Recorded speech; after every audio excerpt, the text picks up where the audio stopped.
Good afternoon on what is a mild but bright and blustery day. It is Sunday the 21st of September. I'm in the reading nook with a nice hot cup of tea.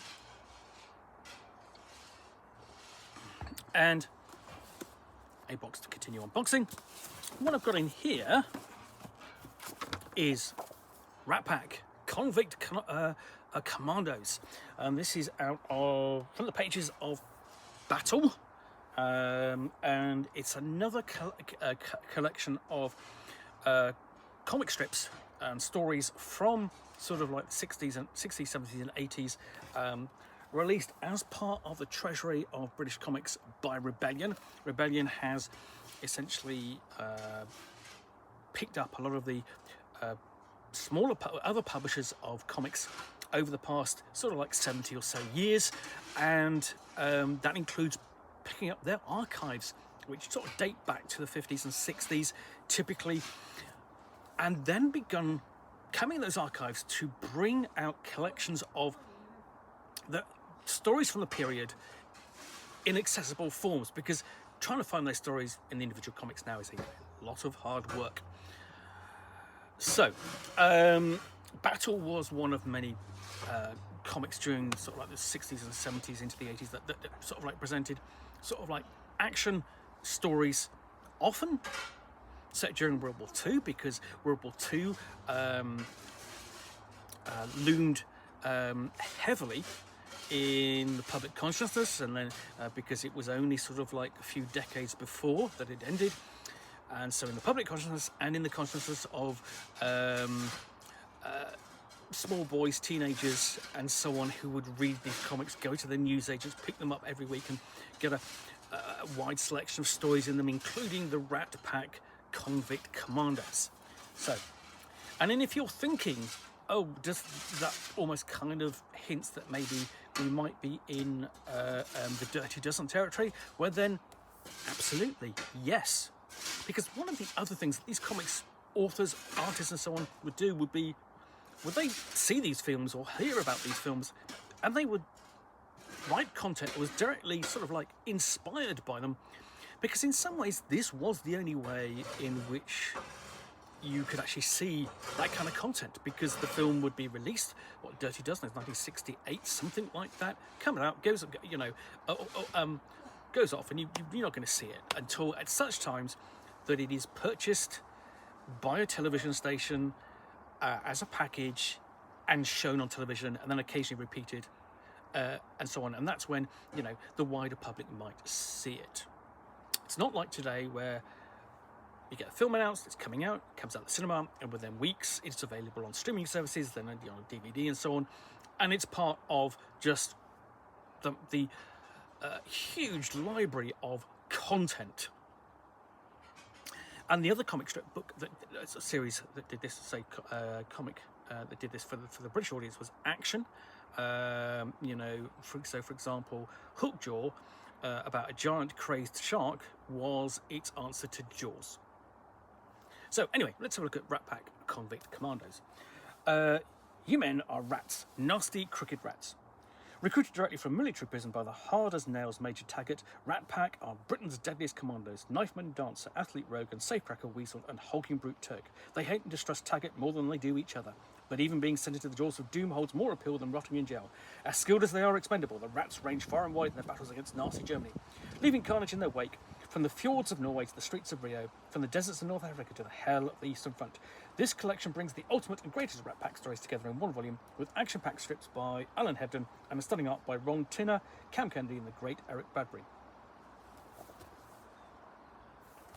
So, okay, we've got the credits page, the frontispiece, there we go. And it says essentially that the Rat Pack created by Jerry Finley Day and Carlos Ezequiera, who's obviously most famously known for his style on Strontium Dog from 2000 AD, but he obviously basically drew an awful lot of comics elsewhere. I've got introduction to the series, and obviously from that back cover blurb, this is not the definitive collection. This is a collection of their greatest stories, and you've got a introduction there by Garth Ennis, he's written his own war comics, because there are multiple war comics from this period. But this serves as a solid introduction. Essentially, what you've got here is, you know, Rat Pack.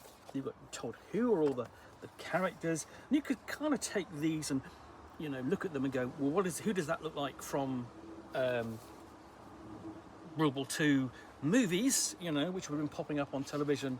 And then we're into the stories themselves, which are action-packed, quite dark, you know, basically quite dark in their in their art, and obviously the tone, but not too dark, you know, because these are stories written for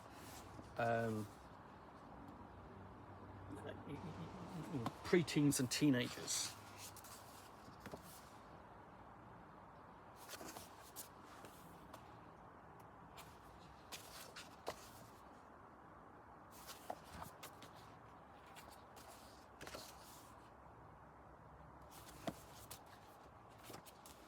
And then occasionally you get shots of colour, quite garish colour in general because of the printing presses that are sort of like available. There is not a lot of subtlety necessarily to the colour printing in these stories, in the main because it was expensive. You know, you really didn't get colour comics until sort of like the 90s, and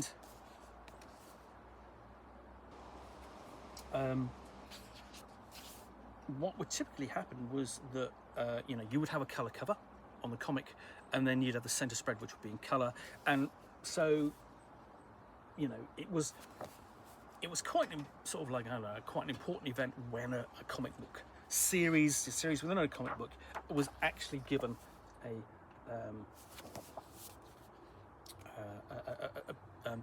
you know, that centre page spread. You know, that's a big story here, as you can see. You know, so you've got there, you know, just the introduction section, setting things up, and then you've got the story itself. This is quite a longer story.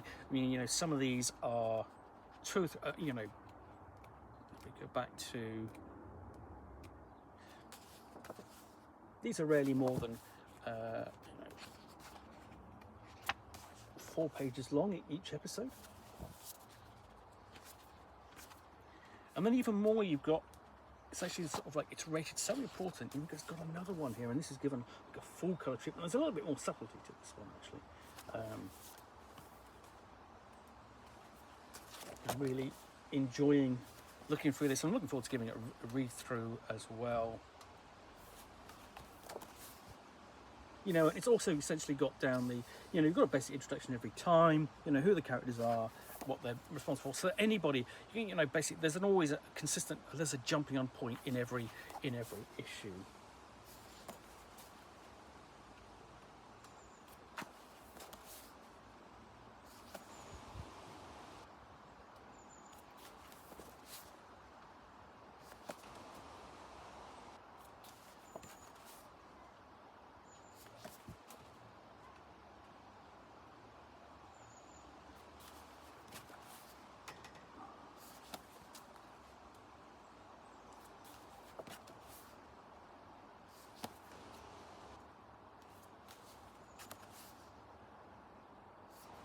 In some ways, you kind of go, these stories sort of like go on and on, sort of like, I mean, I say, you know, there are multiple stories, but they go on, and you know, they last longer than the war itself. But you know, that's because there's an appetite for them. And here you've actually got, you know, the attempt to steal the Führer's train and capture it for the Allies.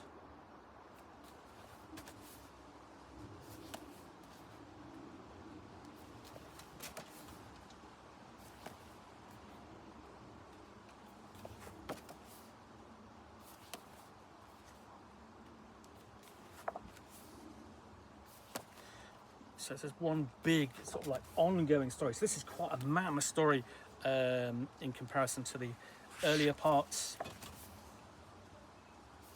And it's absolutely kind of a classic setup, you know, going after a sort of like a train. It is always kind of difficult because it's moving, you know, and you've got that sense of energy and movement to it. and then you've got to fight your way onto it, and then along the length. You know, it's why it sort of like appears quite a few number of times. Essentially, if you play first-person shooters set during World War II, there's invariably a battle against along a train, because essentially it's essentially the story and the objectives are kind of literally on rails, and then on rails in the story.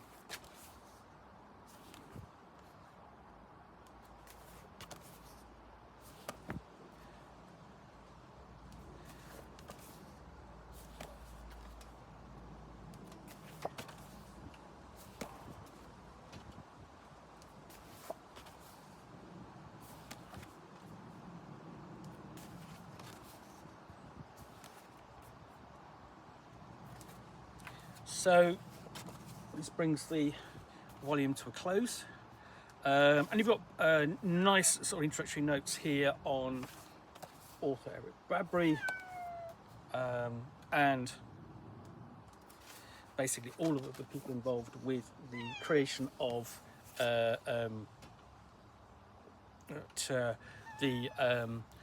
Rat Pack Convict Commandos. We've got a similar kind of advert for a similar kind of story called Death Squad. Again, for the pages of, you know, battle, and then various different World War II stories actually being written and published at the time. So yeah, and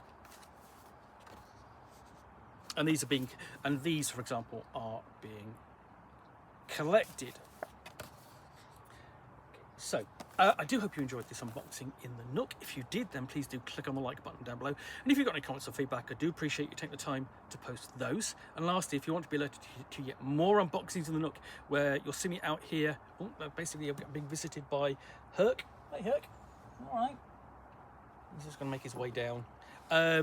Sorry, where was I? Yeah, hope you enjoyed this unboxing in the Nook. If you did, then please do click on the like button down below. And of course, if you've got any comments or feedback, I do appreciate you taking the time to post those. And if you want to be alerted to yet more unboxings in the Nook, where you'll see me out here with a box containing typically a role-playing game, supplement, or scenario, or in this case, a collection of stories from the pages of Battle, which I will unbox and talk about to the best extent of my knowledge for roughly 10 minutes or so, all of course accompanied by a nice hot cup of tea,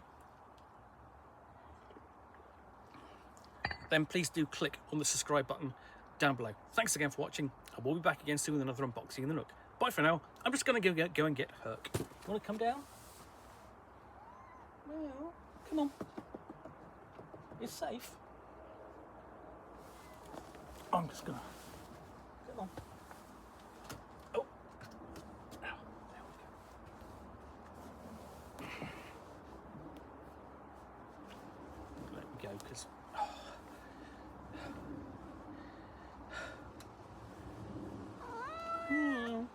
Right, thanks for watching. I'll be back again soon with another one.